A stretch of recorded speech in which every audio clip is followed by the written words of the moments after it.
Hey guys, tonight we're going to drift back through time to an age of iron crowns and even harsher wills.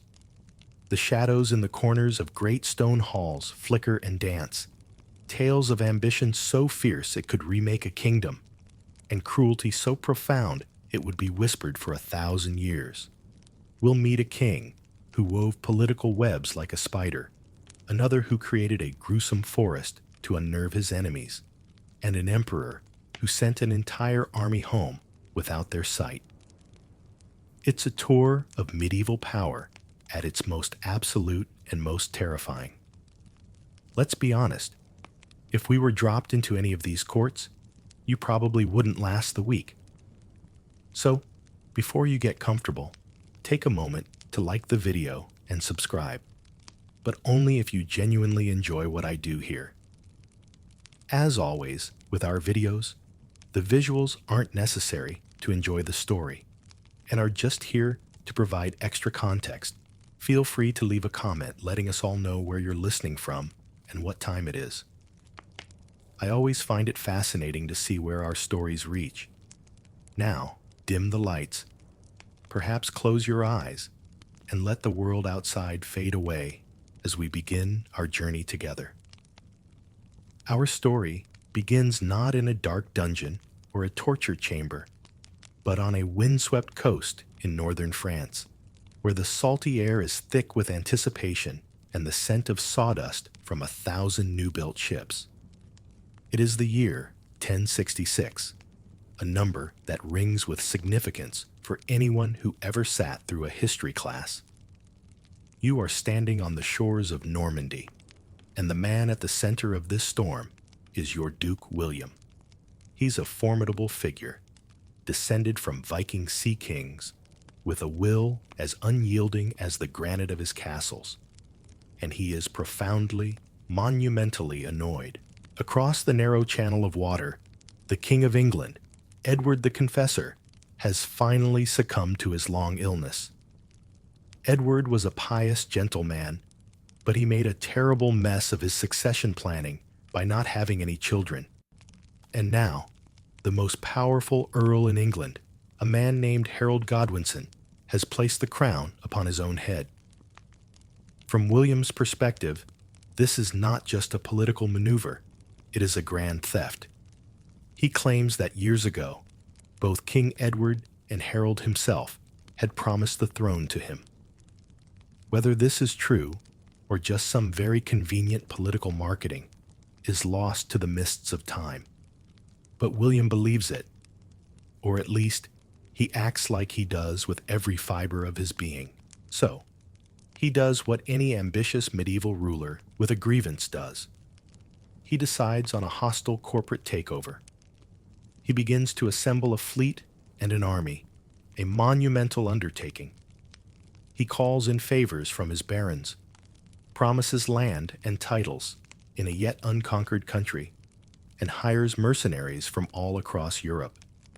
It's a risky gamble, and he needs more than just swords to pull it off. He needs a story. He needs to frame this not as a naked grab for power, but as a just and righteous cause. And for that, he goes to the highest authority he can, the Pope. In a masterstroke of diplomacy, he secures the papal blessing for his invasion. Soon, a consecrated banner arrives from Rome, a symbol that God is, apparently, on the side of the Normans. It's the medieval equivalent of having a divine green light, an endorsement that transforms his soldiers from invaders into crusaders. You watch as the months drag on. The army swells. The ships are completed, but you can't go anywhere. The wind, that fickle and all-powerful force, blows stubbornly from the north. Day after day, you sit on the coast, watching the waves, as thousands of bored and restless soldiers eat through your supplies. It's a logistical nightmare. The Duke's mood, you can imagine, is not improving. Finally, in late September, the winds shift. A frantic energy buzzes through the camp. It's time. The crossing is rough, but you land at Pevensey Bay on the English coast, unopposed. It feels strangely easy. The reason, you soon learn, is that King Harold is busy.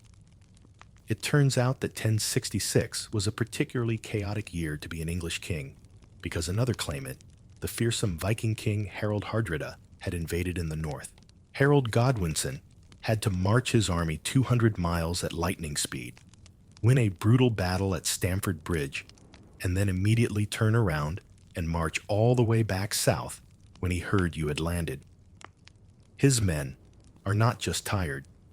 They are bone-weary, battered, and depleted. William, however, is patient. He doesn't charge inland. He sets up a fortified camp and begins to raid the surrounding countryside, goading Harold to come to him. Eventually, Harold does. You find yourself marching inland to a place near a small town called Hastings. Harold's army has taken the high ground, a ridge protected by forest on the flanks. They form their legendary shield wall, a near impenetrable barrier of overlapping shields and spears.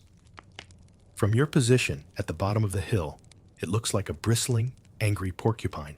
The morning of October 14th is crisp and clear. The battle begins. For hours, it is a brutal, grinding stalemate. The Norman archers fire their arrows, but they arc harmlessly over the shields or thud into them without effect. The cavalry charges up the slope, a thunder of hooves and a sea of lances, only to be repelled again and again by the unyielding wall of English warriors. The noise is immense, a constant roar of shouting men, the shriek of horses, the clang of steel on steel, the splintering of wood. It feels hopeless. Then something changes. A rumor flashes through the Norman lines that Duke William has fallen. Panic begins to set in. But William, ever the commander, rides through the ranks, lifting his helmet to show his face, roaring that he is alive and will win. He rallies his men. And here, a moment occurs that historians still argue about. Did the Norman knights panic and begin a genuine retreat? Or was it a brilliantly executed feigned retreat, a tactic the Normans were known for?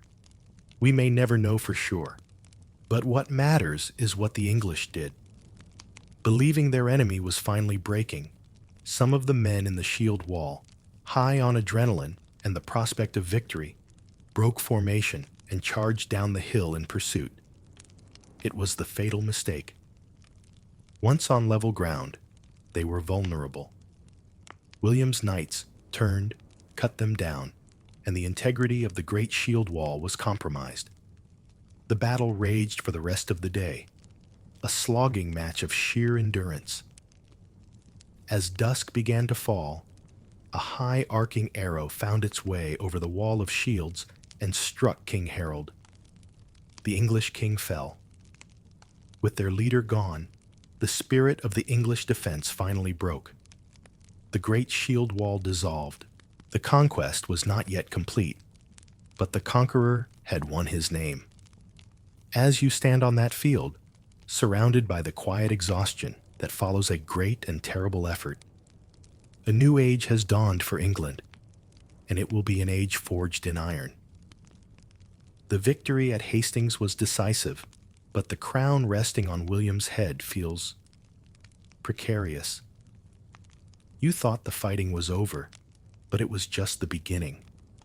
England is not one unified country that simply rolls over when its capital falls. It's a patchwork of powerful earldoms, each with its own history, its own loyalties, and its own stubborn pride.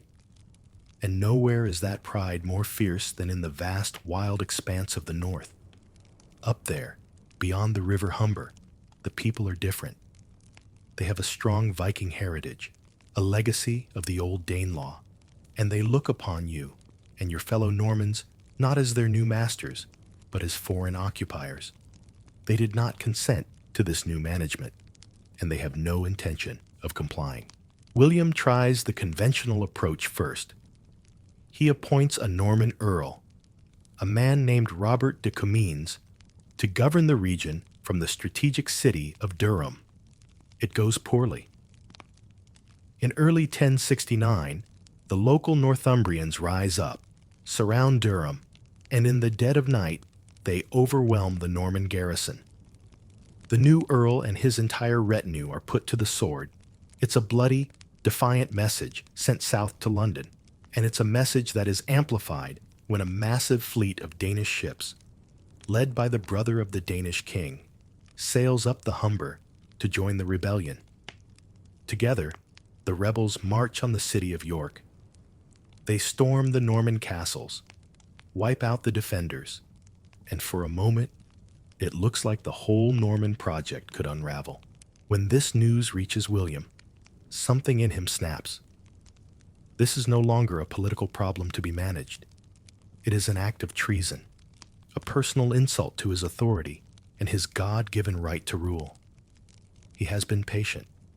He has been reasonable by his standards. That time is over. He makes a solemn vow, a chilling promise that he will not just defeat the North, but erase its ability to ever defy him again.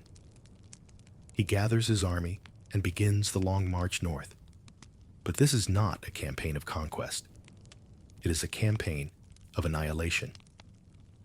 As the autumn of 1069 bleeds into a bitter winter, you march with him, and you witness what will become known as the harrying of the North. The word harrying sounds almost mild, like simple harassment. The reality is a cold, systematic, and soul-crushing campaign of terror. You are not fighting an army. You are unmaking a civilization. Your orders are simple and horrific. You are to burn everything. You move from village to village, and you leave nothing but smoke and silence in your wake. The wooden homes of the peasants are put to the torch. The granaries, filled with the harvest that was meant to see them through the winter, are burned to the ground. Farming implements, the plows, the scythes, are smashed and broken. There's a smell that follows you, a constant acrid scent of burning wood, burning thatch, and something else, something you try not to identify. The livestock, the lifeblood of these communities, is not seized for your own army's provisions. It is slaughtered and left to rot in the fields.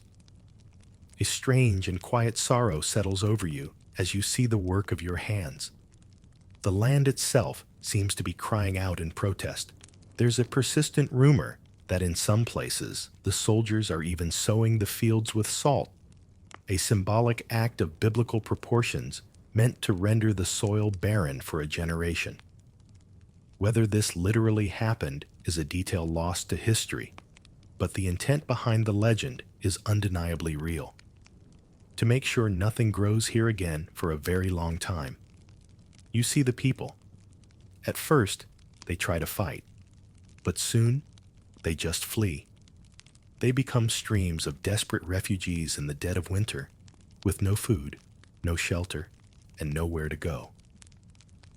The snow begins to fall, blanketing the blackened ruins and the frozen fields. The real enemy now is not the Norman sword, but starvation.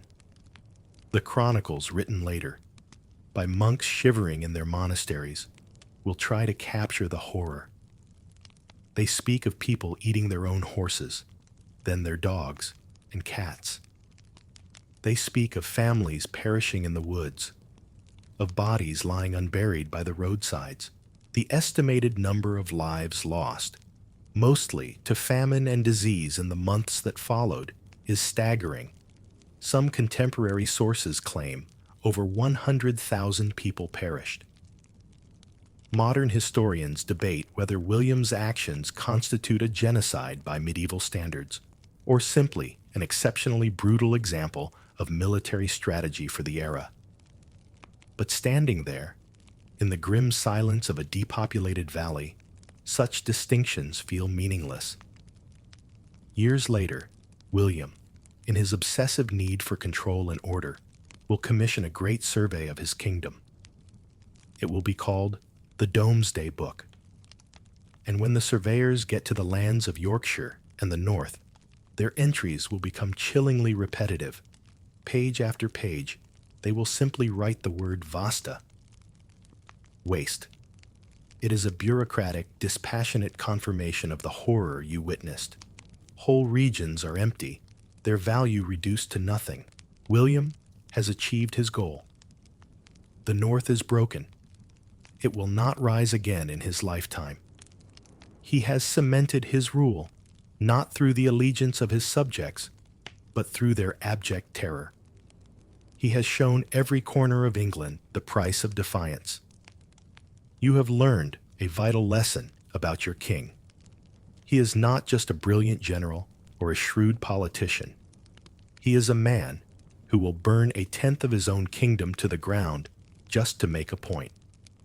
The conqueror's will is absolute, and the consequences of crossing it are unimaginable. The land itself now bears the scar. Years pass, and the iron grip of the Normans solidifies into an established dynasty.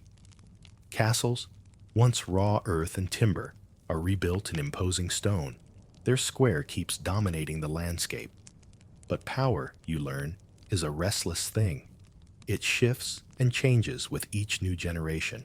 And now you find yourself in the court of a king who will be remembered not for a great conquest, but for his breathtaking capacity for personal cruelty. King John. He is the youngest son of the formidable Henry II and the legendary Eleanor of Aquitaine, a man who grew up in the shadow of his much more glamorous and famous older brother, Richard the Lionheart. John was given the unfortunate nickname Lackland because, as the youngest, he wasn't initially expected to inherit any significant territories. It seems to have instilled in him a deep and abiding insecurity, which he masks with a volatile combination of avarice, paranoia, and a truly vindictive streak. His reputation, of course, is forever entangled with the legends of Robin Hood, where he serves as the archetypal greedy, cowardly villain. While the tales of a heroic outlaw in Sherwood Forest are almost certainly folklore, the characterization of John hits remarkably close to the truth. His reign is a masterclass in how to alienate every single person you need to rule effectively. He distrusts his barons, and they despise him in return. He constantly demands more money. For wars he usually loses, for his lavish court, for his own personal coffers.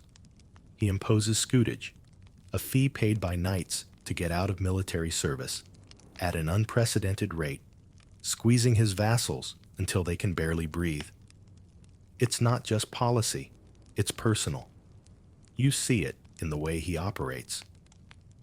He moves his court constantly, a restless energy driving him from one castle to the next. This wasn't entirely unusual for medieval monarchs, as it was a way to personally oversee their realm and live off the resources of different estates. But with John, it feels different. It feels like he's running from something, or perhaps just ensuring no one can get too comfortable or plot against him for too long. His moods are legendary. He can be charming and witty one moment, then fly into a terrifying rage the next. There's a story, perhaps apocryphal, but widely believed, that he once became so enraged at a messenger who brought him bad news that he gnawed on the rushes covering the floor. But his cruelty goes far beyond simple bad temper. It is deliberate and chillingly personal. The most infamous example is the fate of the de Braos family. William de Braos was once a trusted friend and ally of John's. But a falling out over money, as was so often the case with John, spiraled into a lethal feud.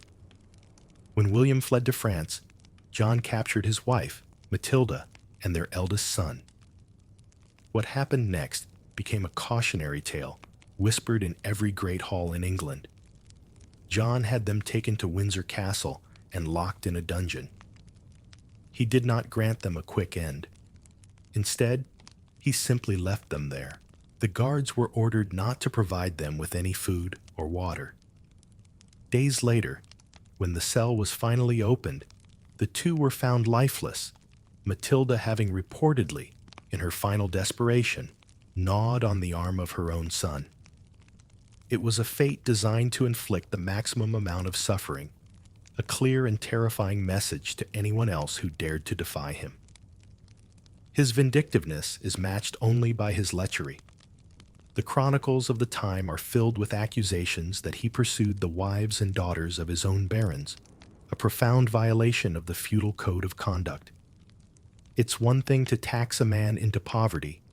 It's another thing entirely to dishonor his family. Historians still debate the full extent of these claims, as they were often recorded by hostile chroniclers eager to blacken his name. But the sheer volume of such stories suggests there was a significant fire beneath all that smoke. This behavior wasn't just immoral. It was politically stupid. It created personal vendettas and eroded the already fragile bonds of loyalty between a king and his most powerful subjects. You watch as John's failures pile up.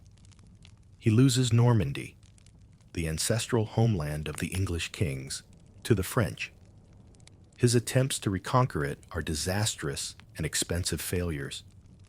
He gets into a furious argument with the Pope over the appointment of the Archbishop of Canterbury, which results in England being placed under an interdict, a papal decree forbidding priests from performing most sacraments.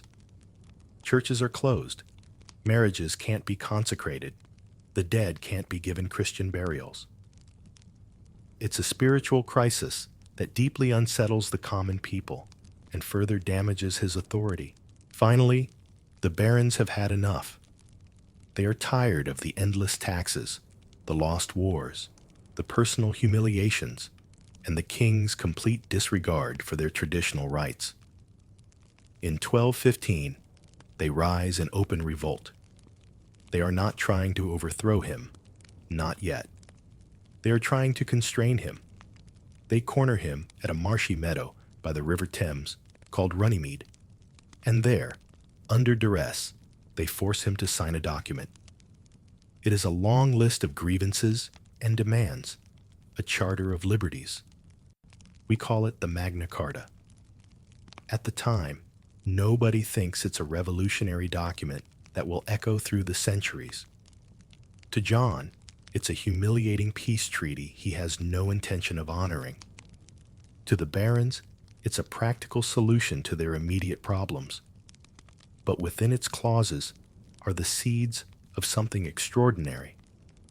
The idea that the king is not above the law, that he cannot rule by whim alone, that even a monarch is bound by the customs of the realm. Of course, John immediately appeals to the Pope, who declares the charter null and void, and England plunges back into civil war. But it's too late. The idea has been planted.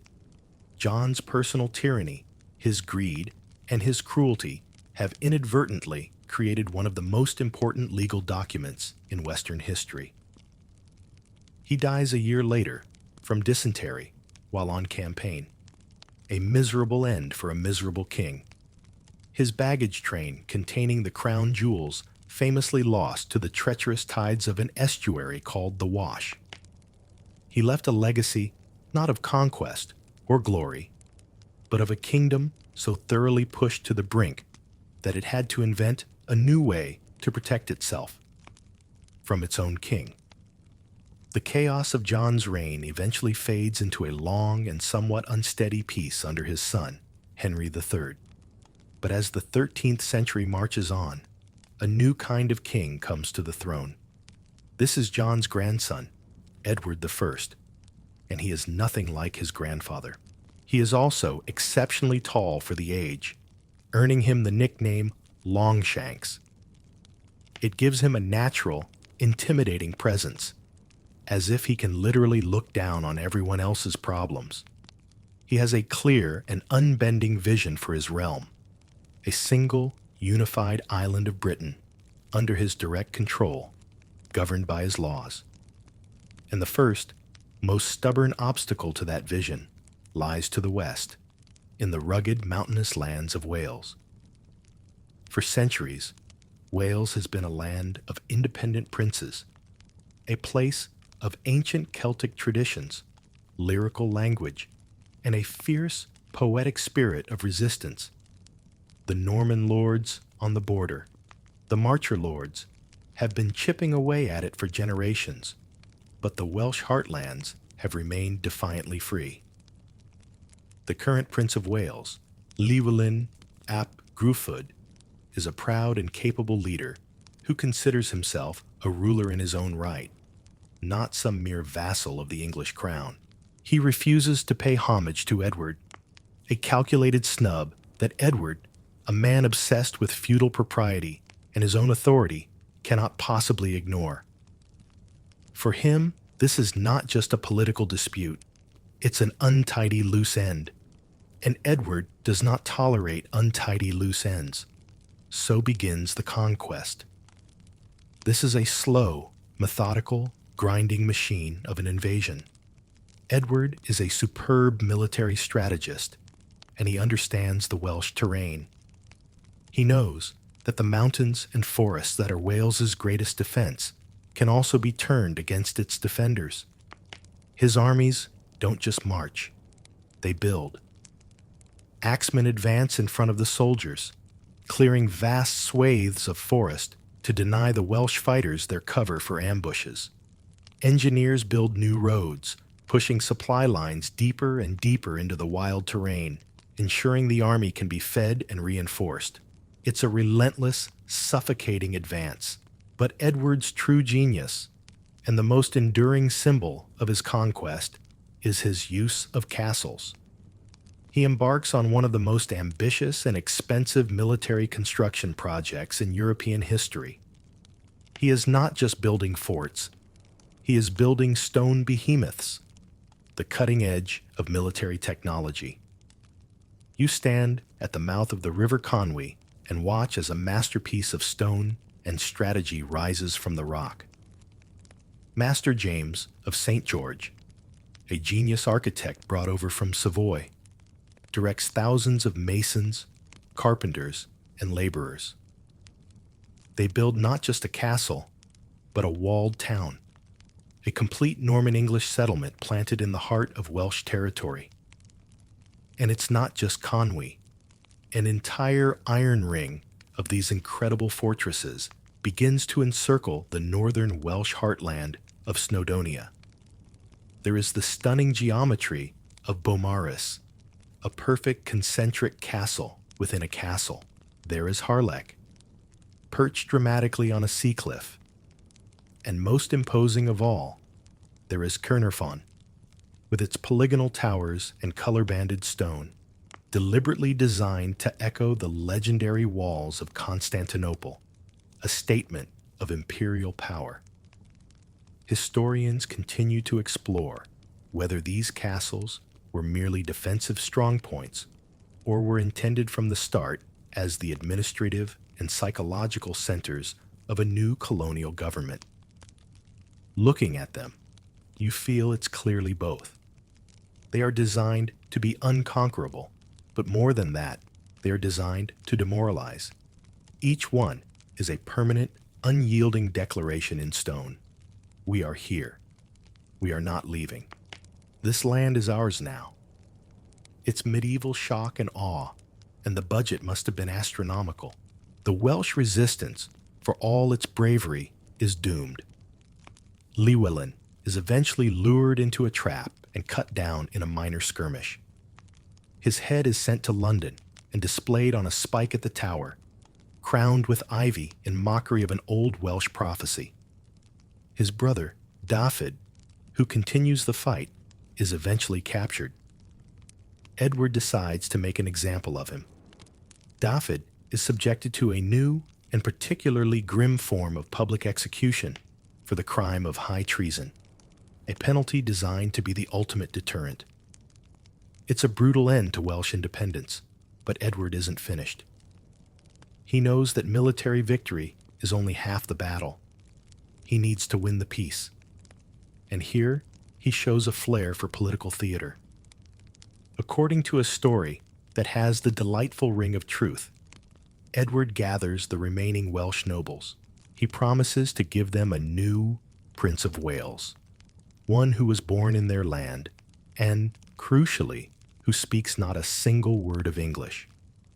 The nobles, perhaps thinking he means to appoint one of their own, agree. Edward then reveals his masterstroke. He presents to them his own infant son, also named Edward, who had just been born inside the newly constructed Caernarfon Castle. A baby, born in Wales, who certainly couldn't speak a word of English, or French, or anything else for that matter.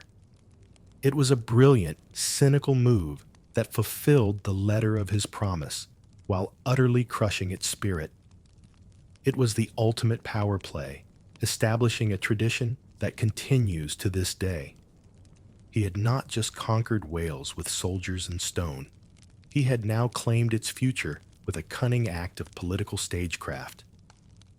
The land of dragons had been tamed by a man with the patience of a builder and the cold heart of a lawyer. Having secured Wales and bound it with his ring of iron castles, Edward's gaze turns north. Scotland, a kingdom with its own ancient history, its own kings, and a notoriously fierce sense of independence, is the next piece in his grand puzzle of a unified Britain. For a time, relations are manageable. Edward has even married one of his sons to the young heir to the Scottish throne, the Maid of Norway. A personal union between the two crowns seems possible, a peaceful path to the unification he desires.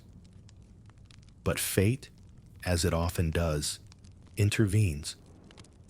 The young girl dies on her voyage to Scotland, and the Scottish throne is suddenly vacant, with more than a dozen different claimants vying for the crown. This is the moment Edward has been waiting for. He is invited by the Scottish nobles to arbitrate the dispute, to act as the impartial judge who will decide their future king. It's a clever trap, and they walk right into it. Edward agrees, but on one condition. All the claimants must first recognize him as the Lord Paramount of Scotland. It is a monumental concession, effectively making the future Scottish king his vassal. Cornered, and with no better alternative, they agree. Edward presides over a great legal proceeding and eventually chooses John Balliol, a man he believes will be a pliable and obedient puppet. But Edward misjudged the spirit of the Scots and the pressure they would put on their new king. When Edward demands that King John and his Scottish lords provide military service for his wars against France, the Scottish Parliament says no. They go further, forming an alliance with France, England's great enemy. For Edward, this is the ultimate act of treachery. His vassal has not only disobeyed him, but has allied with his foe. The time for legal maneuvering is over. It is time for the hammer to fall. In 1296, Edward marches north with a massive army. His first target is the prosperous Scottish port of Berwick-upon-Tweed, a bustling town right on the border. What happens next sets the tone for the entire brutal conflict. The English army storms the town's minimal defenses. The chronicles of the time, likely exaggerated but reflecting a core of terrible truth, paint a grim picture. Edward, enraged by the town's defiance, allegedly gives the order for no quarter. The slaughter is said to have been immense, with the town's residents, men, women, and children, being cut down in the streets and in their homes.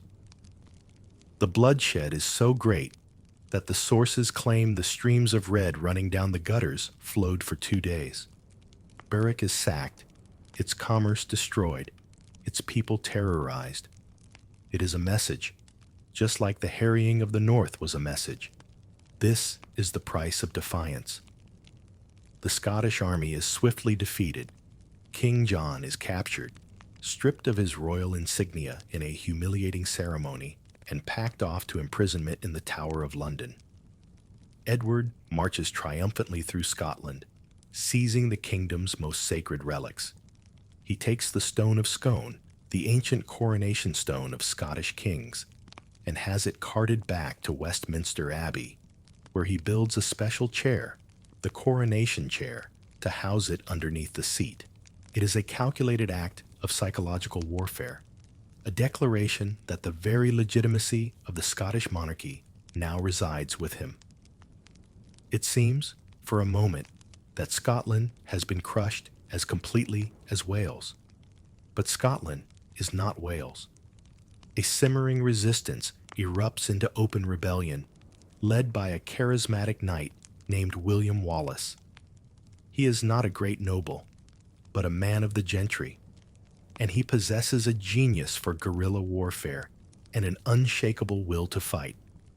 He rallies the common people and scores a stunning victory against a much larger English army at the Battle of Stirling Bridge.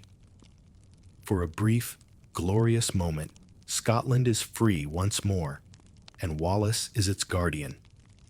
Edward, returning from his campaigns in France, is incandescent with rage.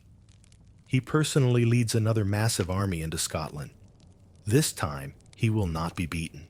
At the Battle of Falkirk, his disciplined longbowmen, a devastating weapon of war, rain clouds of arrows upon the tightly packed Scottish spearmen, the schiltrons. Wallace's army is shattered.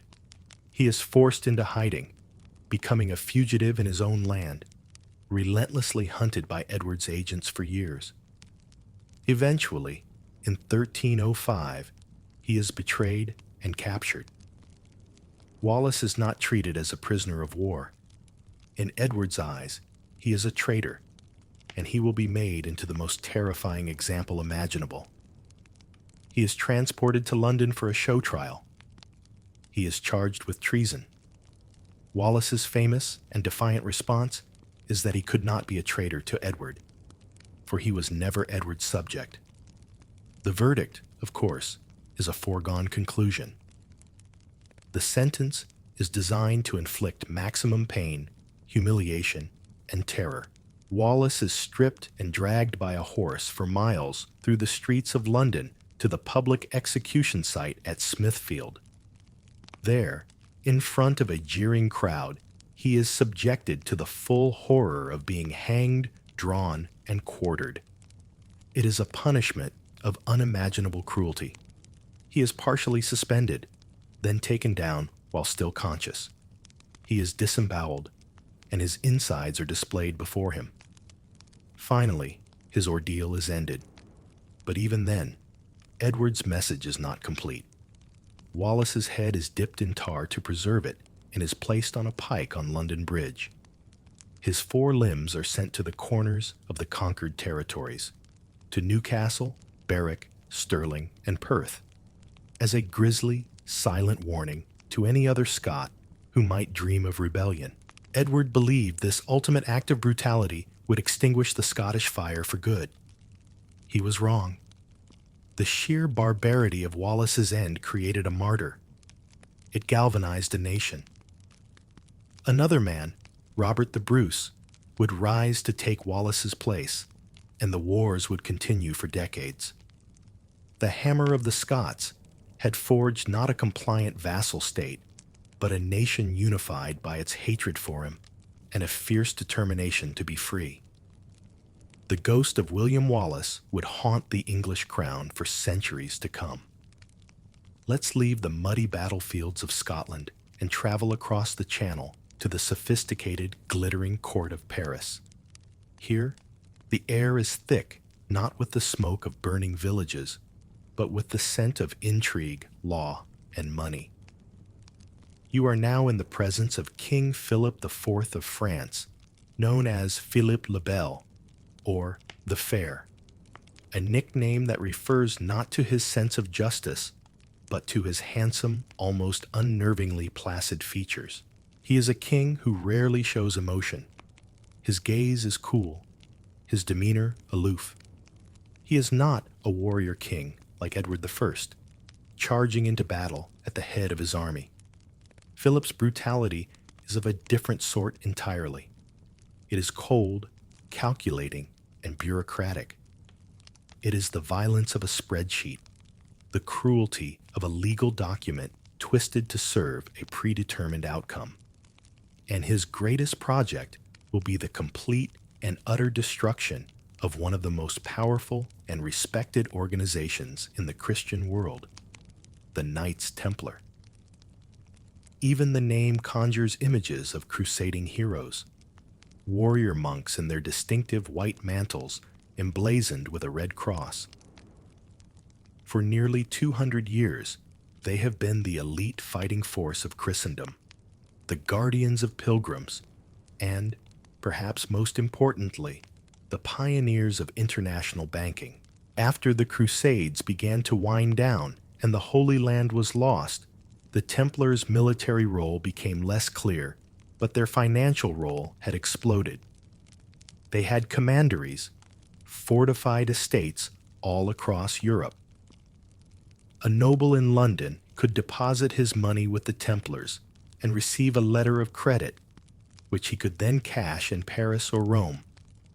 They were trustworthy, efficient, and fantastically wealthy.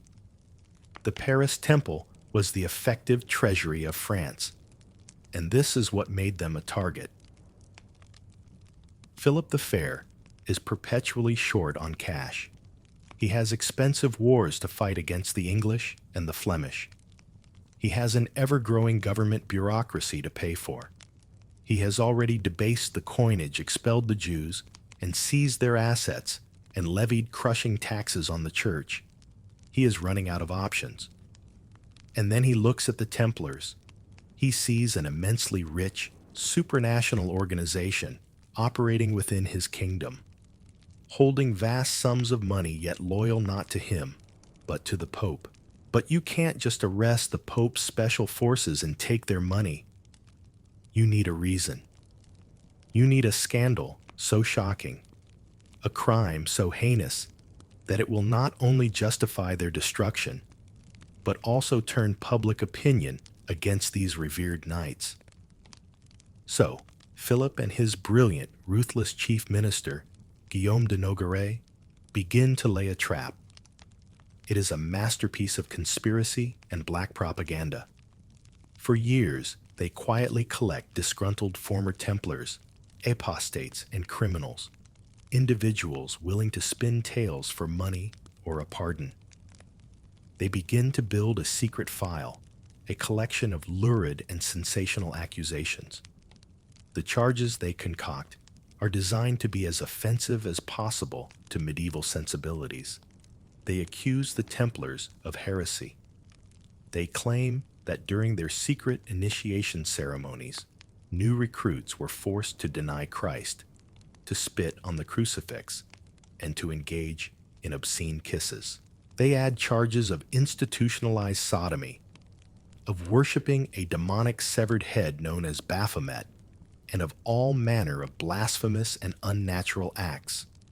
Historians continue to debate whether there was any tiny grain of truth to any of it. Perhaps some strange, misunderstood initiation rituals.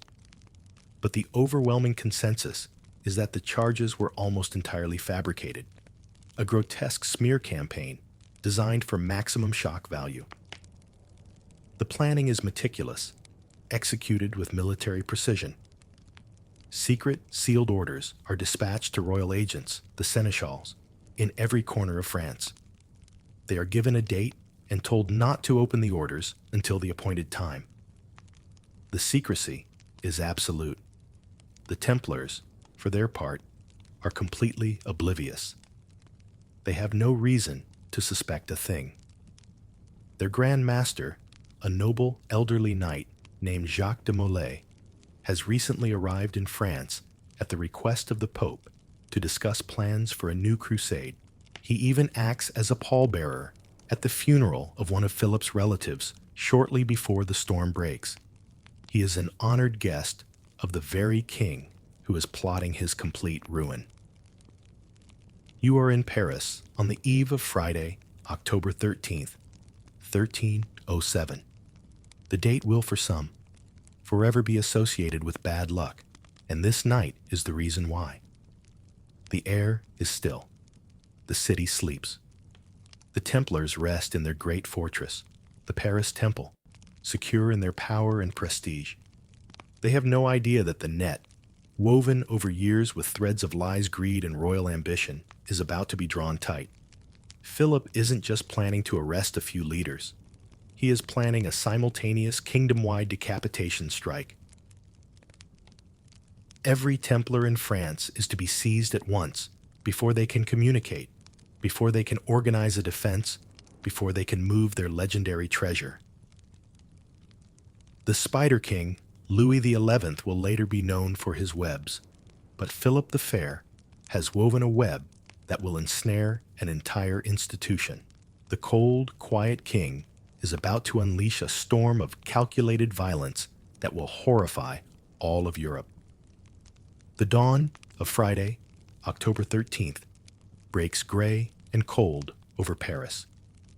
Before the city is fully awake, the quiet is shattered by the tramp of soldiers' boots and the hammering of fists on the great wooden doors of the temple. Philip's plan is executed flawlessly. All across France, in a single coordinated sweep, his agents strike. Knights who had gone to sleep as respected members of a holy order are woken up, dragged from their beds, and clapped in irons. They are caught completely by surprise. In Paris alone, Jacques de Molay and 60 of his senior knights are arrested. Hundreds more are rounded up across the country. The trap has been sprung. Now, Phase 2 of Philip's plan begins, turning the fabricated charges into proven facts. The arrested Templars are handed over not to the regular courts, but to royal inquisitors, professional interrogators who specialize in the art of extracting confessions. The methods used are brutal and systematic. You can almost feel the chill seeping from the dungeon walls where these men are held. They are subjected to what was euphemistically called the question. They are starved, kept in solitary confinement, and subjected to excruciating physical torment.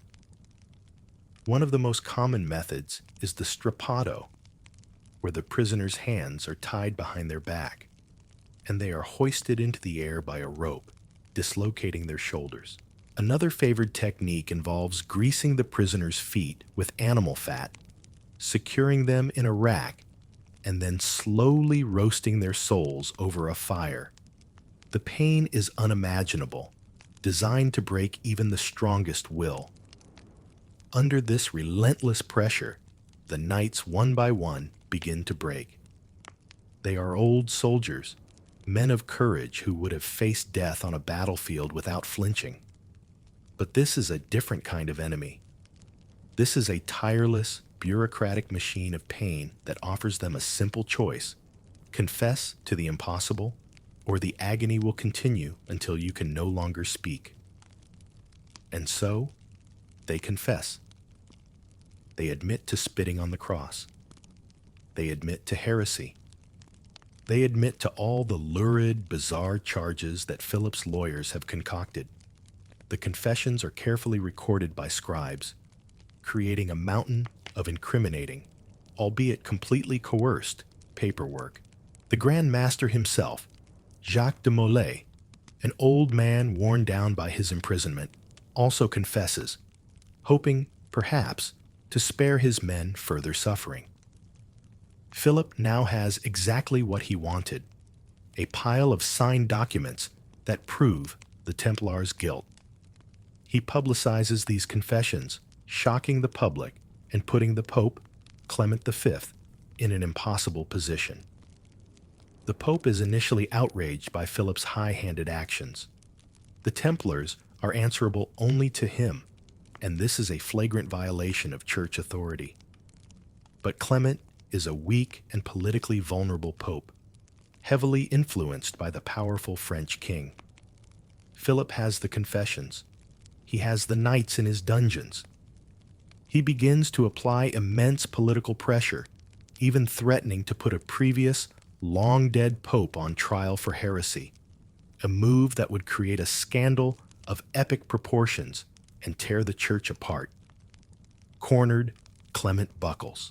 He issues a papal bull ordering all Christian monarchs to arrest the Templars in their own lands, effectively sanctioning Philip's actions. For a moment, it seems the knights might have a chance to defend themselves. During a papal inquiry, many of the Templars, now out of the direct control of Philip's tormentors, find their courage again. They recant their confessions, stating clearly that they were extracted under duress. Over 500 knights in Paris alone prepare to mount a vigorous defense of their order, detailing the brutal methods used to make them talk. This is a dangerous development for Philip. If the confessions are proven to be false, his entire justification collapses.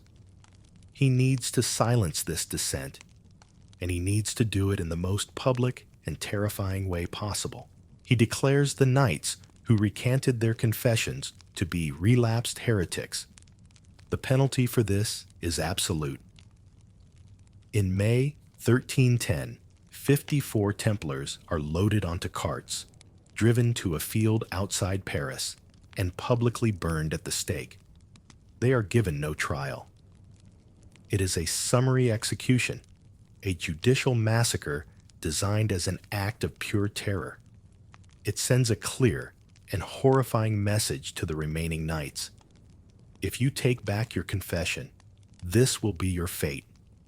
The defense of the order promptly collapses.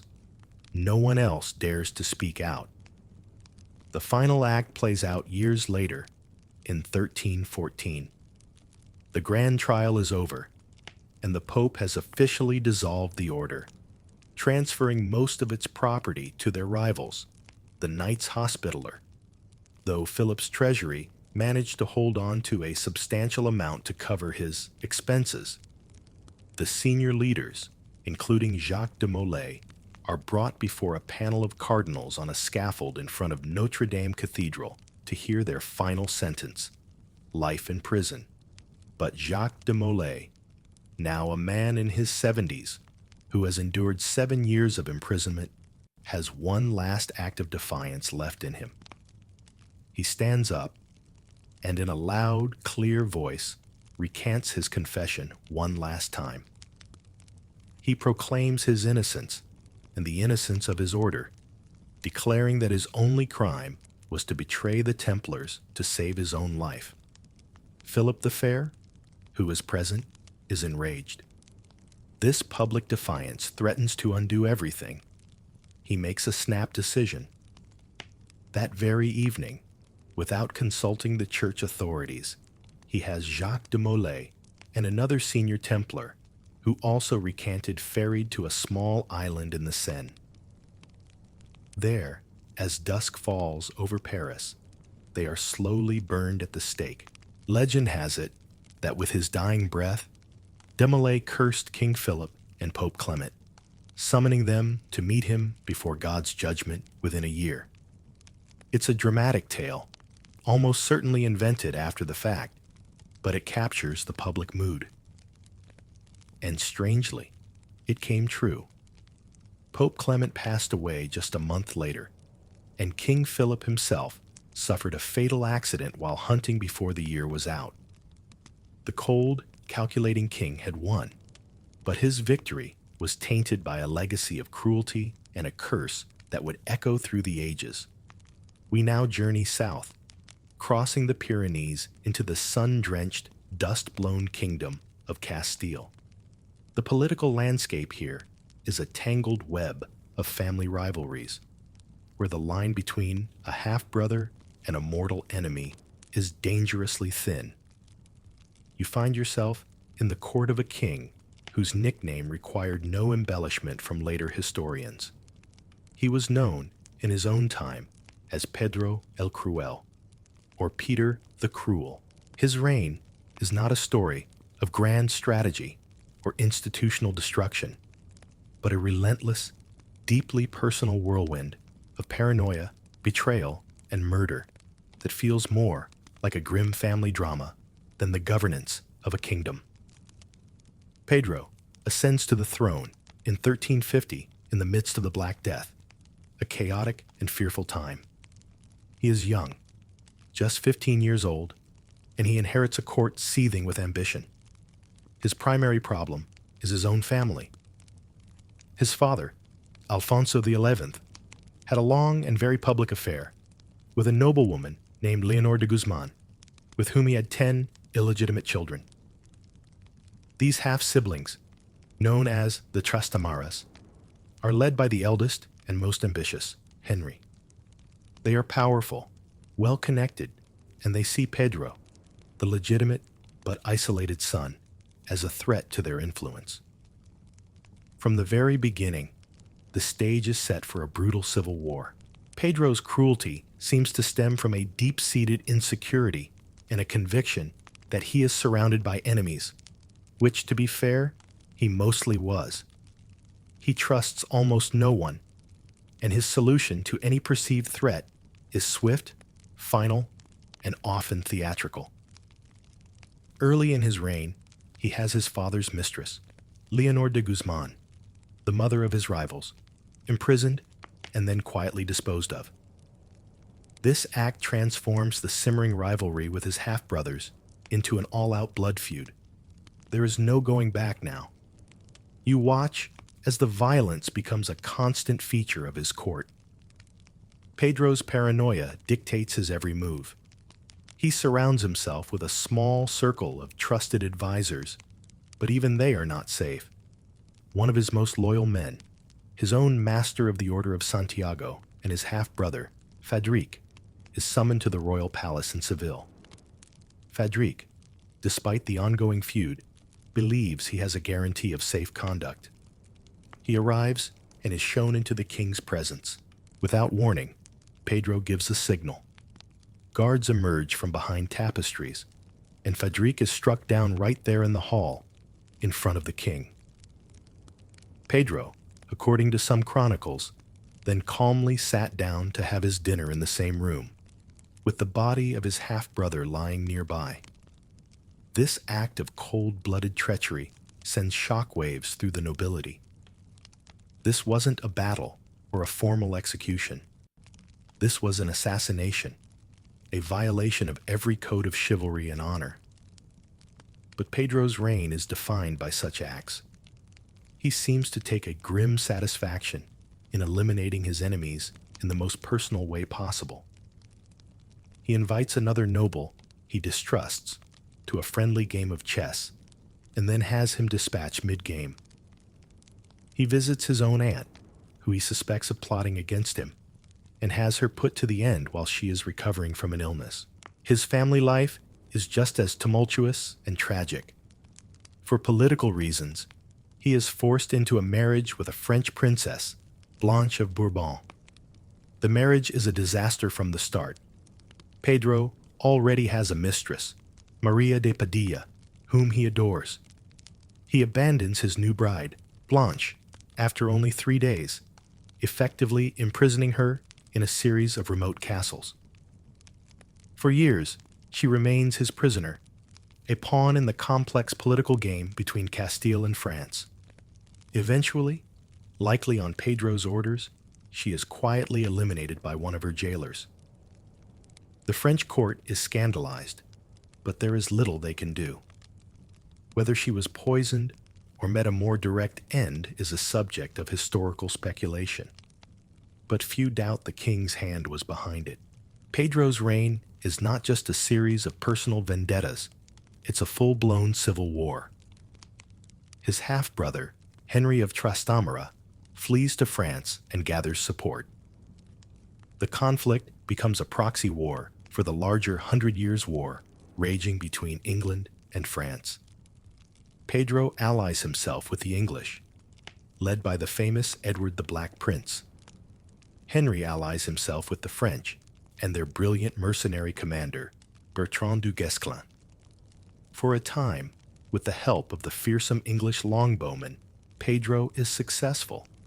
He wins a major victory at the Battle of Naira, capturing his French-backed enemies. But here, his cruelty once again undermines his success. The Black Prince, who fights for honor and ransom, is appalled by Pedro's insistence on executing all the high-ranking prisoners. They quarrel, and Pedro's refusal to pay the English for their services leads the Black Prince to abandon the alliance in disgust. Left on his own, Pedro's position crumbles. His cruelty has left him with few allies and a kingdom full of people who hate and fear him. Henry of Trastamara invades again, and this time the tide turns against the king. The final confrontation between the two half-brothers is fittingly personal and grim. In 1369, Pedro is cornered and trapped in the castle of Montiel. He tries to escape in the dead of night, bribing the French mercenary Bertrand du Guesclin to let him pass. But du Guesclin has already switched his allegiance back to Henry. He leads Pedro not to freedom, but directly into a trap. Pedro is brought to Henry's tent. The two half-brothers, enemies their entire lives, stand face to face. Accounts of what happened next vary, but they all agree on the outcome. Insults are exchanged, a struggle breaks out, and Henry, with the help of his men, ends his brother's life. The reign of Pedro the Cruel ends not on a battlefield, but in the dirt of a tent, in a final desperate family squabble. His legacy is a simple, brutal warning. A king who rules by fear alone will eventually find that fear is not enough to hold a crown. We travel east now, leaving the fractured kingdoms of Western Europe for the ancient, glittering heart of the Eastern Roman Empire, which we now call Byzantium. Its capital, Constantinople, is a city of gilded domes, priceless relics, and 1,000 years of imperial tradition. The court here is a labyrinth of complex ceremony, eunuch officials, and theological debates that can spill into street riots. And on the throne sits an emperor who will prove to be one of its most effective and most terrifying rulers, Basil II. He comes to power in 976, but his early reign is anything but secure. The Byzantine Empire is a behemoth, but it's a creaky, embattled one. Internally, powerful aristocratic families in the vast Anatolian heartland constantly challenge the central authority of the emperor, launching devastating civil wars. Externally, the empire is beset on all sides, but the most persistent and dangerous thorn in its side lies just across the Balkan Mountains to the northwest, the formidable Bulgarian Empire. Under their charismatic and ambitious Tsar Samuel, the Bulgarians have carved out a massive empire of their own, stretching from the Adriatic to the Black Sea. They are not just raiding neighbors. They are direct rivals, claiming the title of emperor for their own ruler and challenging Byzantium for dominance of the entire Balkan Peninsula. For Basil, this is an existential threat that cannot be managed or contained. It must be eliminated.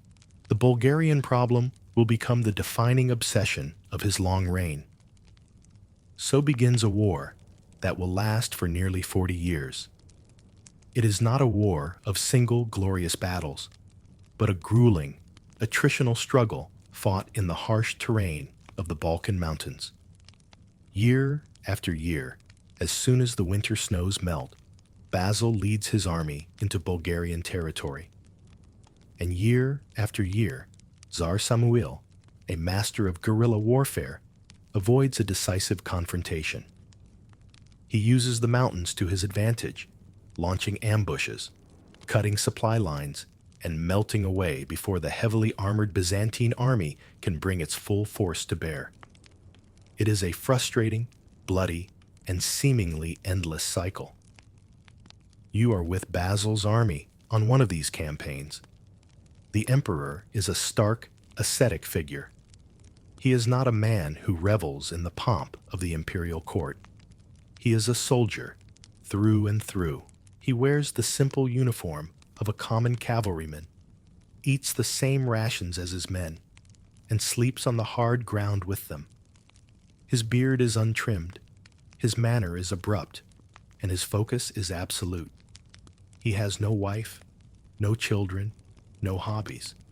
His entire existence is dedicated to the single-minded purpose of restoring the power and prestige of his empire.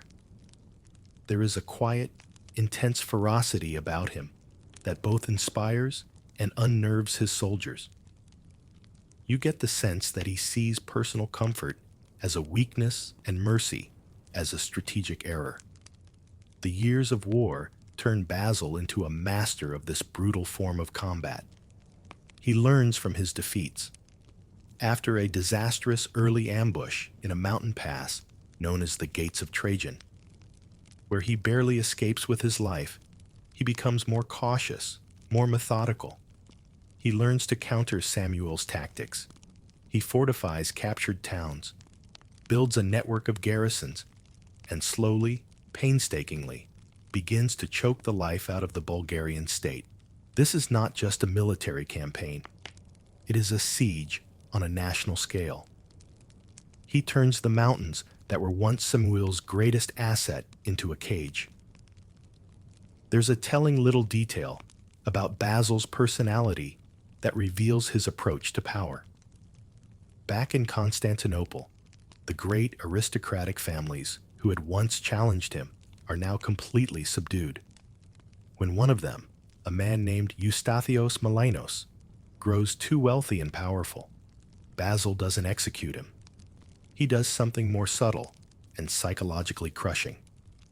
He invites the nobleman to his court, treats him as an honored guest for weeks, and then, when Milenos is about to leave, Basil informs him that he will be staying permanently. He is kept at the palace, not in a dungeon, but in a state of luxurious house arrest, while Basil's agents systematically dismantle his entire provincial power base, confiscating his lands and wealth. By the time Milenos passes away, he is a ruined man. Basil understood that power was not just about winning on the battlefield. It was about breaking the will of your opponents, whether they were foreign czars or domestic rivals. As the decades of war grind on, a profound change occurs. The war is no longer just about strategic objectives or border disputes. It has become personal. A deep, abiding hatred has grown between the two aging rulers, Basil and Samuel. The Byzantines have suffered immense casualties over the years, and a desire for a final, terrible vengeance has taken root in the emperor's heart. He is no longer just fighting to defeat Bulgaria. He is fighting to erase it from the map. The constant, grinding pressure is taking its toll on the Bulgarians as well. Their resources are dwindling, their lands are ravaged, and the indomitable will of their czar is beginning to falter. The stage is being set for a final, horrifying climax to this decades-long struggle. Basil, the patient, relentless emperor, is closing in for the final move in his grim game. The year is 1014. The long, exhausting war between Byzantium and Bulgaria has reached a critical point. Tsar Samuil, now an old man, decides to risk everything on one last desperate gamble. He knows he cannot defeat Basil's massive army in open battle, so he decides to trap it. In the mountainous terrain of western Bulgaria, he finds a narrow valley near the fortress of Clydion that the Byzantine army must pass through. Here, he builds a series of massive wooden walls, or palisades, blocking the pass. He stations his main army behind these fortifications, confident that when Basil's forces arrive, they will be caught in a deadly bottleneck, unable to advance and vulnerable to attack. As expected, Basil's army marches into the valley and comes to a grinding halt before the formidable Bulgarian defenses. For days, the Byzantines launch frontal assaults against the walls, but the Bulgarians, secure in their elevated positions, repel them again and again. The pass becomes a killing ground. It seems that Samuel's plan has worked perfectly. Basil is stuck. Frustration mounts in the Byzantine camp. A lesser commander might have admitted defeat and retreated, but Basil is not a lesser commander. His defining traits are his stubbornness and his methodical, relentless pressure. He refuses to give up. He sends out scouting parties, searching for any possible way around the Bulgarian trap. Finally, one of his generals, a man named Nikephoros Xiphias, finds what he's been looking for: a treacherous, unguarded path that leads up and over the mountains, allowing a force to come down behind the Bulgarian army. It's a risky maneuver, but it's their only chance. Basil gives the order.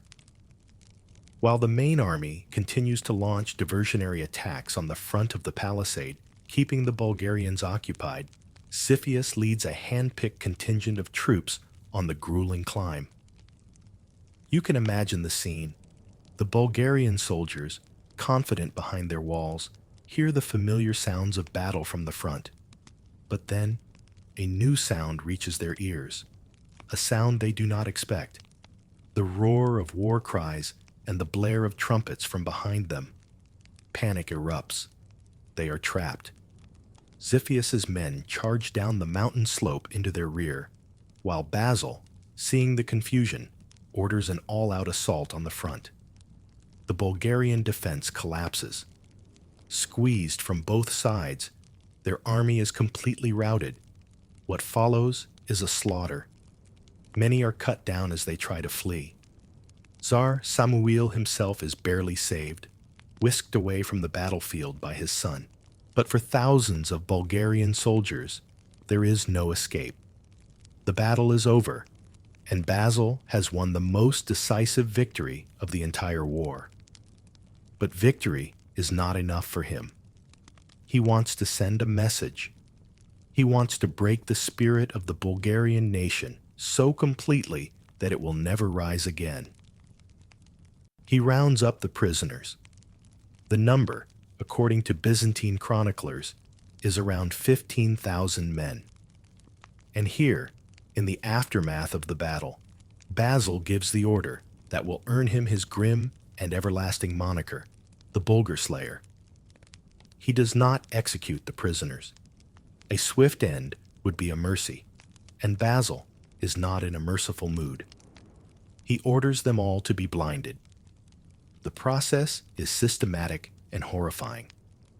His soldiers go down the lines of captured men, and, with the points of their daggers or specially heated irons, they destroy their eyesight. But he makes one chilling modification to his command. For every group of 100 men, one man is to be left with a single eye. These one-eyed men are to act as guides, to lead their completely sightless comrades back home to their czar. Imagine that procession. A vast, stumbling army of the blind, shuffling through the mountains, a river of human misery guided by a few hundred men who can only half see. The journey is an odyssey of agony and despair. When this mutilated army finally reaches the Bulgarian capital of Prilep, the psychological impact is exactly what Basil intended it to be. Tsar Samuil comes out to meet his returning soldiers. When he sees them, when he understands the full, horrific scale of what has been done to his men, the shock is too great. The old warrior, the man who had defied the Byzantine Empire for decades, suffers a massive stroke. He collapses on the spot and passes away 2 days later. With the Tsar gone and its army destroyed in the most psychologically devastating way imaginable, the Bulgarian resistance shatters. The state, which had fought so long and so hard, collapses from within. Basil's act of calculated cruelty had achieved in a single stroke what 40 years of campaigning could not.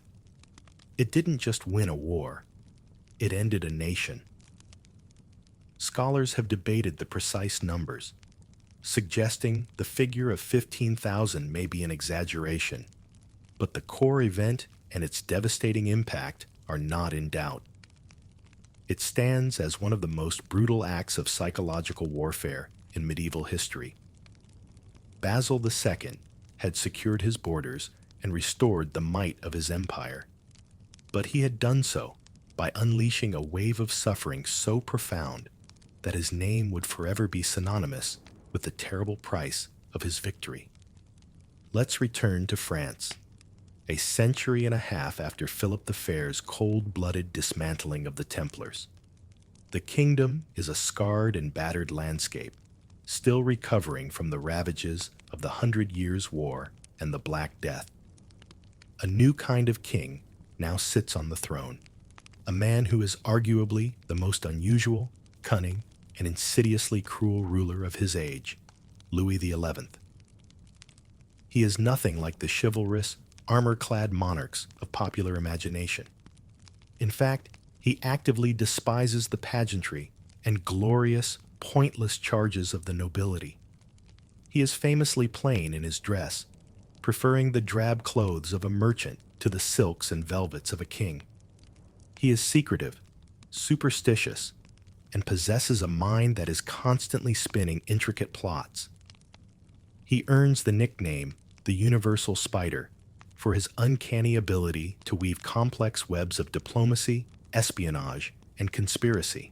Louis's brutality is not found on the battlefield. He avoids open war whenever possible, viewing it as a crude, expensive, and unpredictable tool. Why risk everything on the courage of a few thousand knights when you can achieve your goals with a well-placed bribe, a cleverly forged letter, or a strategically arranged assassination? His court is not filled with brawny warriors, but with spies, astrologers, and discreet agents he calls his barbers. This wasn't a literal job description. It was a euphemism for the shadowy figures who carried out his dirty work. He rules not by inspiring loyalty, but by manipulating fear and self-interest. He believes, quite correctly, that every man has a price, and he is more than willing to pay it. His primary opponent is not a foreign king, but his own spectacularly powerful and flamboyant vassal, Charles the Bold, the Duke of Burgundy. The Duchy of Burgundy at this time is a vast and wealthy territory, rivaling France itself in power and prestige. Charles is everything Louis is not: brash, obsessed with chivalry, and eager to prove his valor in glorious battle.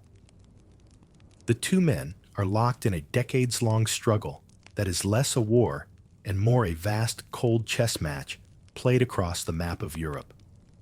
Louis, the spider, patiently weaves his webs around Charles, the charging bull. He funds Charles's enemies, encourages rebellions in his territories, and uses his vast intelligence network to anticipate the Duke's every move.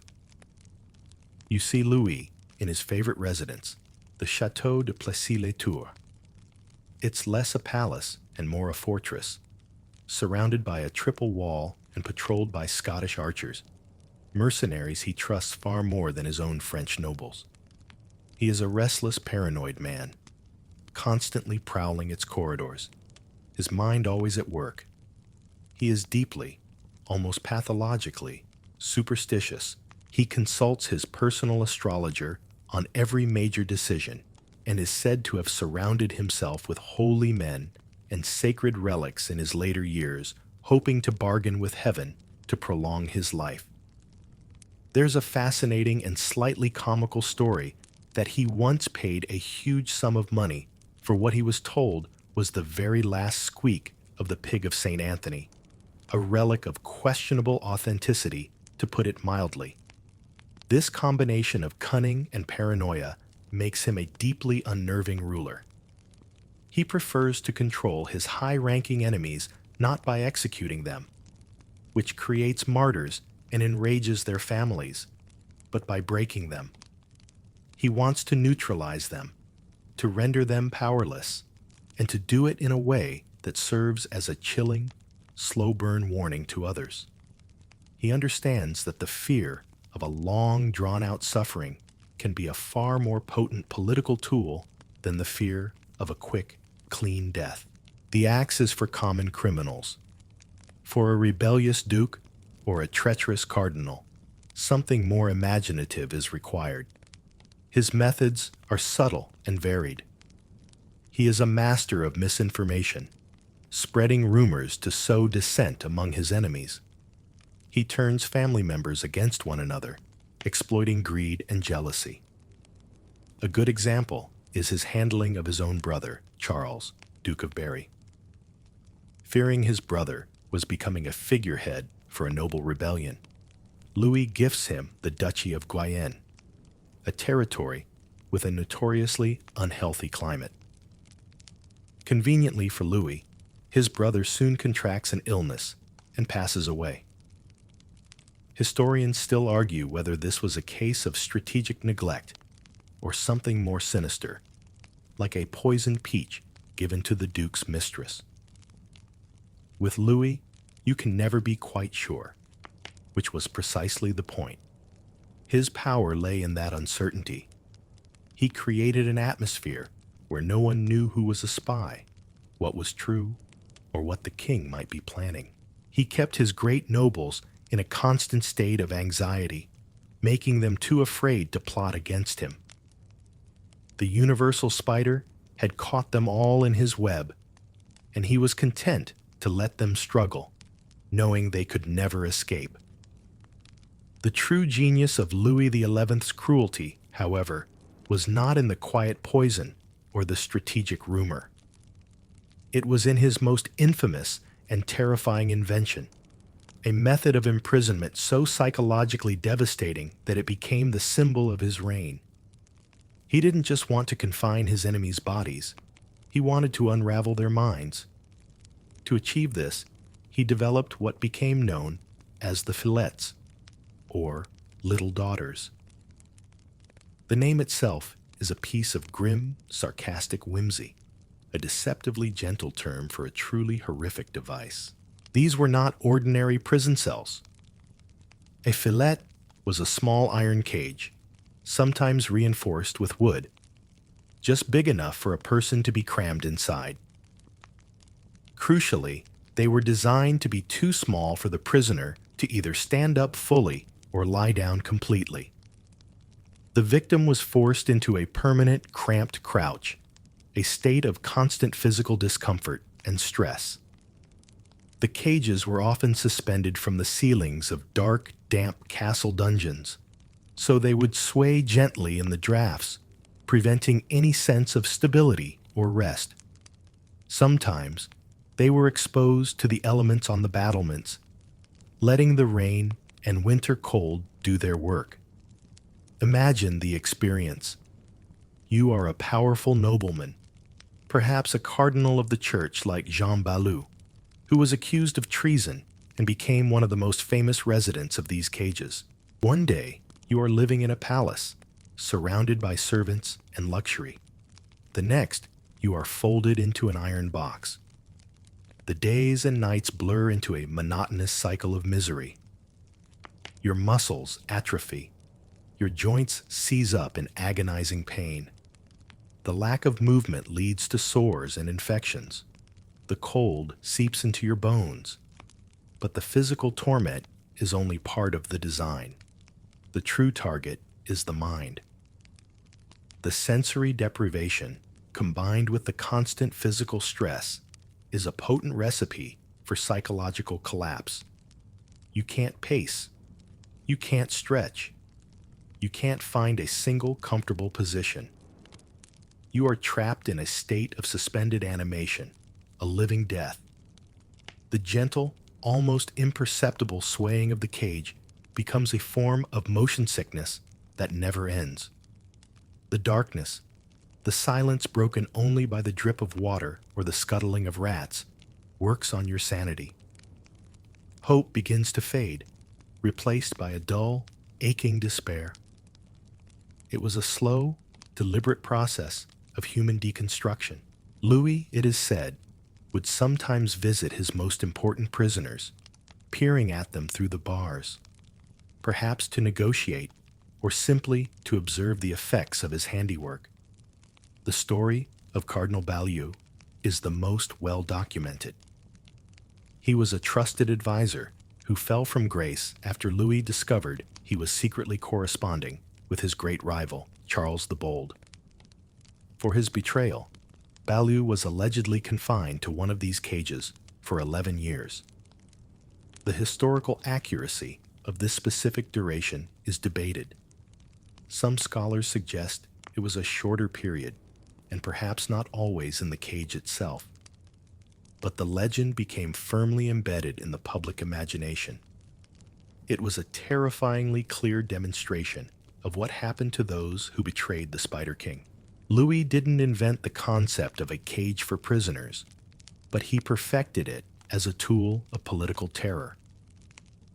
What made the fillets so uniquely cruel was their specific design and their application to high-ranking individuals. This wasn't a punishment for common thieves. It was a bespoke form of suffering for the powerful. It was a great leveler. Inside the cage, your titles, your wealth, and your influence meant nothing. You were reduced to a mere creature of discomfort. Your world shrunk to the dimensions of your iron box. This method also had a practical, cynical advantage for Louis. It kept his enemies alive, but neutralized. A dead man cannot be questioned. A dead man cannot be used as a bargaining chip. But a man slowly going mad in a cage, he is a constant reminder of the king's power and a potential asset to be used in future political games. It was the ultimate expression of Louis's philosophy: control, not chaos. Interestingly, this king, who was so adept at inflicting psychological torment, was himself a man crippled by his own fears, especially in his final years. As his health failed, his paranoia reached extreme levels. He barricaded himself in his fortress of Plessis-les-Tours, allowing very few people to see him. He was terrified of death and disease, and equally terrified of assassination. The man who trapped others in cages ended up a prisoner in his own fortified castle, his mind a cage of fear and superstition.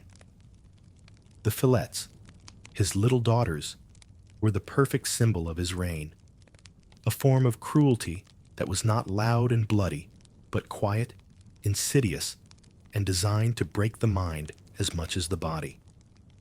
It was the calculated, chilling work of a true political artist, a spider who preferred to see his victims slowly wither in the web he had so carefully constructed. We now travel to the wild forested frontier of Eastern Europe, to a land caught in a brutal vice between the expanding Ottoman Empire and the powerful Kingdom of Hungary. This is Wallachia, a small Romanian principality where life is hard and survival depends on a ruler's absolute ruthlessness. Here we meet a man whose name has become synonymous with terror, a figure whose historical reality is almost as grim as the Gothic fiction he inspired, Vlad III, Prince of Wallachia. But you know him better by his other names: Vlad the Impaler, or, more famously, Dracula. To understand the man, you have to understand the world that forged him. His father, Vlad II, was a member of a prestigious crusading order founded to defend Christendom against the Ottoman Turks, the Order of the Dragon. The Romanian word for dragon is drac, and ul is an article. So his father became known as Vlad Dracul, Vlad the Dragon. Vlad III, as his son, inherited the name Dracula, which simply means son of the dragon. His childhood was not one of princely comfort.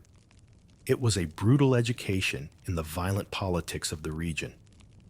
Wallachia was a vassal state, a pawn in the great game between Hungary and the Ottomans. To secure a fragile peace, his father was forced to send his two younger sons, Vlad and his brother Radu, to the Ottoman court as political hostages. Vlad was just a boy, perhaps around 12 or 13 years old. For years he lived in the heart of the enemy's empire, a gilded cage where he was both a guest and a prisoner. This experience was profoundly formative. It's here that the iron entered his soul. He learned the Turkish language, studied their military tactics, and, most importantly, he witnessed firsthand the absolute power of the Sultan and the brutal methods used to maintain it. He saw how the Ottomans dealt with dissent and rebellion, swiftly, publicly, and with terrifying force. Historians still debate the exact nature of his treatment there. Some suggest he was treated well, as a noble guest. Others believe he was subjected to harsh discipline and psychological torment.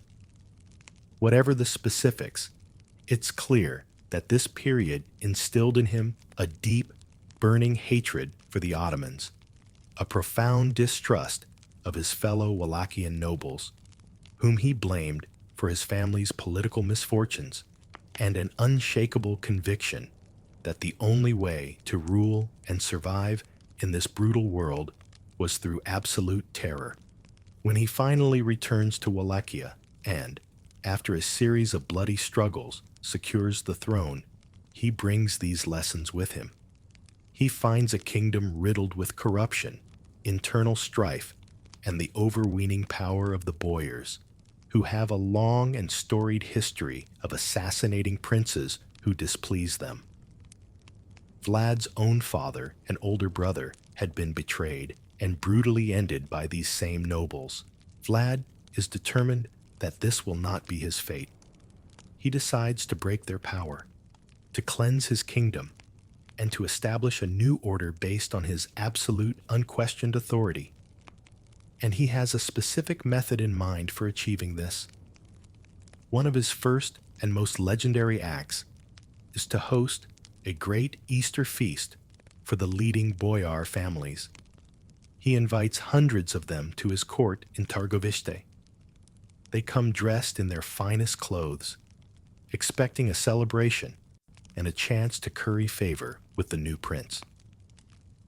The feast proceeds, but once the meal is over, the doors are barred. Vlad confronts them, accusing them of years of treason, of being responsible for the instability of the throne and the deaths of his family members.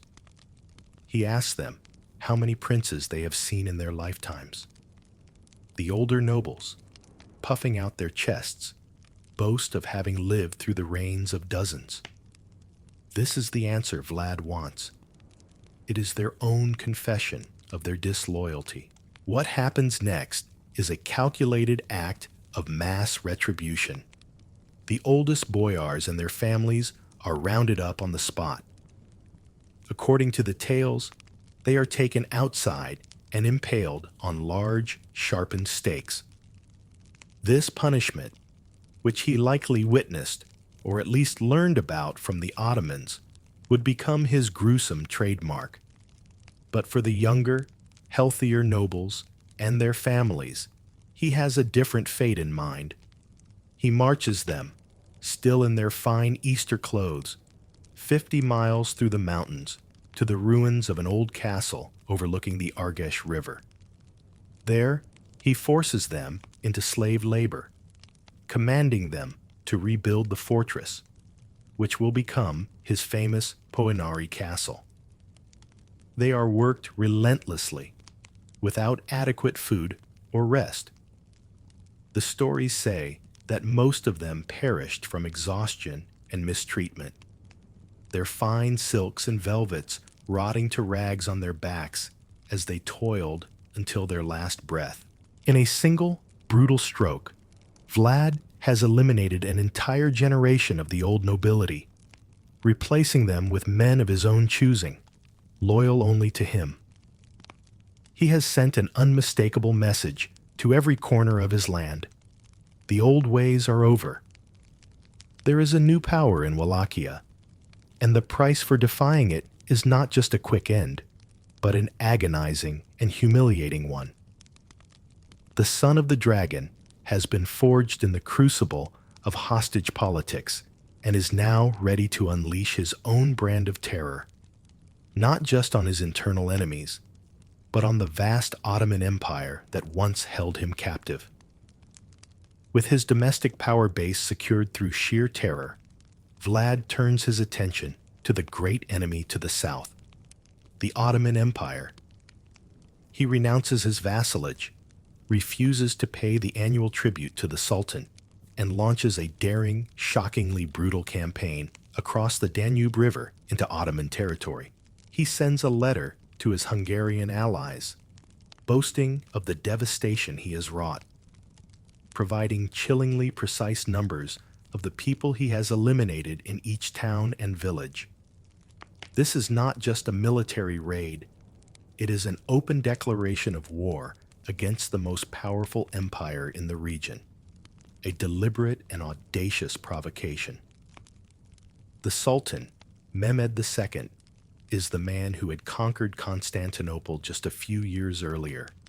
He is not a ruler to be trifled with. Enraged by the impudence of his former Wallachian vassal, he assembles a massive army, reportedly second in size only to the one that took Constantinople. His goal is not just to punish Vlad, but to crush Wallachia completely and turn it into a permanent Ottoman province.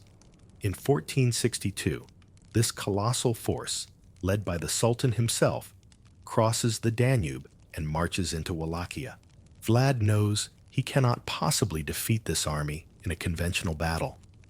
His own forces are vastly outnumbered.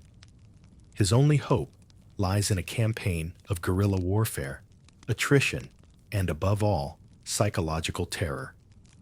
He adopts a scorched-earth policy, burning his own villages and poisoning wells to deny the Ottoman army any sustenance.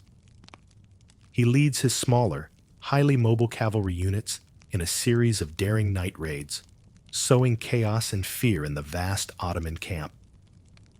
In one famous incident, Vlad himself, disguised as a Turk, allegedly infiltrates the Sultan's camp in an attempt to assassinate Mehmed. The attempt fails, but it causes immense panic and shows the Sultan that his opponent is no ordinary foe. But these are just preliminary acts.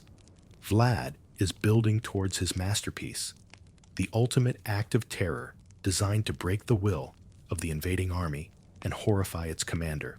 As the Ottoman army advances on Vlad's capital city of Târgoviște, their scouts begin to report a strange and unsettling sight ahead. The Sultan, perhaps dismissing it as a scare tactic, presses onward. Finally, the main army emerges from the woods into a large valley a few miles outside the city. And there, stretched out before them for several kilometers, is a sight of unimaginable horror. It is a man-made forest, but not of trees. It is a forest of the impaled. On thousands upon thousands of tall, sharpened stakes, the bodies of Vlad's previous captives are displayed. The number, according to the Greek historian Chalkokondyles, who chronicled the campaign, was 20,000. Men, women, and even children. Turkish soldiers captured in earlier raids, Bulgarian collaborators, and any of his own people he deemed disloyal, are arranged in gruesome concentric circles. The tallest stake in the center is reserved, in a gesture of grim honor, for the highest-ranking captured Ottoman official. You must try to comprehend the sheer sensory and psychological impact of this scene. The Sultan and his battle-hardened soldiers, men who have seen the worst that medieval warfare has to offer, are confronted with a vast, silent monument to one man's boundless cruelty. The air is thick with the stench of decay. The sight of the bodies, picked at by carrion birds, is a vision from a nightmare. It is not an act of war. It is a piece of large-scale, macabre performance art. It is a statement. Vlad is not just saying, "I will defeat you." He is saying, "I am a monster beyond your comprehension." This land is protected by a madness you cannot hope to match. If you advance, this is the fate that awaits you. The effect on the Ottoman army is profound. Even Sultan Mehmed the Conqueror, a man not known for his delicate sensibilities, is said to have been shaken to his core. He reportedly stood in stunned silence for a time, before admitting that he could not win a country from a man who does such things. The will of the invading army is broken. The morale of the soldiers, already worn down by the guerrilla raids and lack of supplies, plummets. They are not just fighting an enemy, they are fighting a demon. Soon after witnessing this forest of the impaled, the Sultan makes his decision. He turns his massive army around and retreats from Wallachia. Vlad's gambit has worked. He has repelled one of the world's greatest military powers, not through strength of arms, but through the sheer, weaponized power of horror. Historians still debate the exact number of victims in his gruesome forest, but the event itself and its impact are well attested. It cemented his reputation throughout Europe as a tyrant of unparalleled cruelty, but in his own land, for a time, it made him a savior.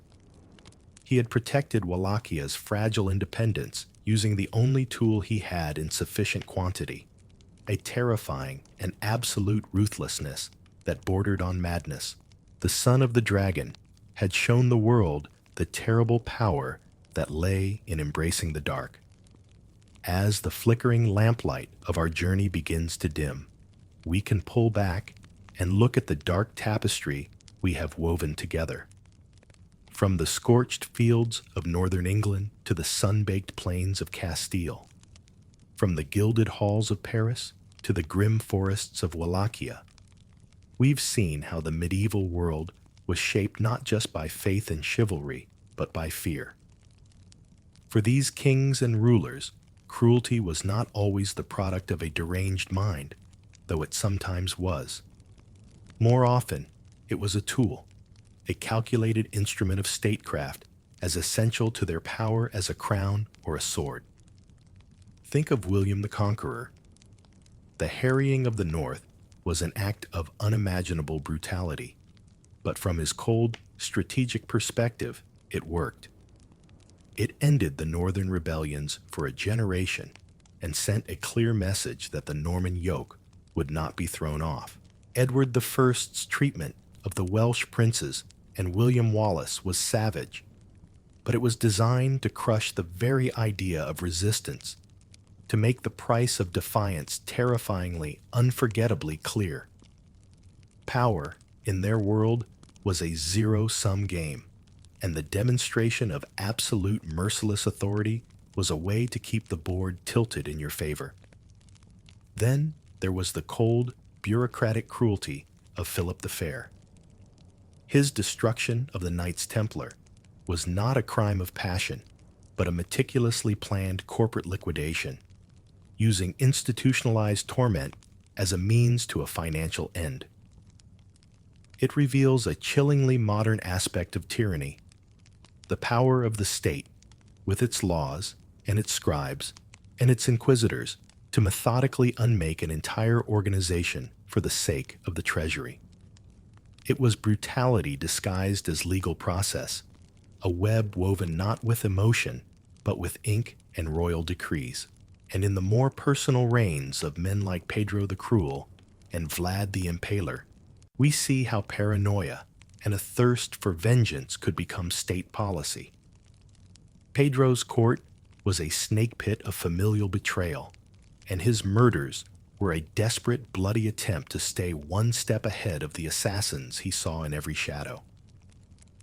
Vlad's infamous Forest of the Impaled was the ultimate act of psychological warfare, the weapon of a ruler with few resources who chose to make terror his kingdom's primary export. He turned his personal capacity for cruelty into a national defense strategy, holding a vast empire at bay through the sheer power of his horrifying reputation. Yet, we also see the limits of this power. King John's personal vindictiveness and greed didn't ultimately secure his throne. They pushed his barons into a corner from which they produced the Magna Carta, a document that would outlive his tyranny by centuries. Edward I's hammer blows in Scotland didn't forge a compliant province.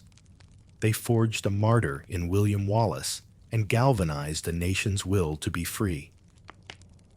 The curses that followed Philip the Fair, whether real or imagined, spoke to a deep-seated belief that such calculated evil could not go unpunished.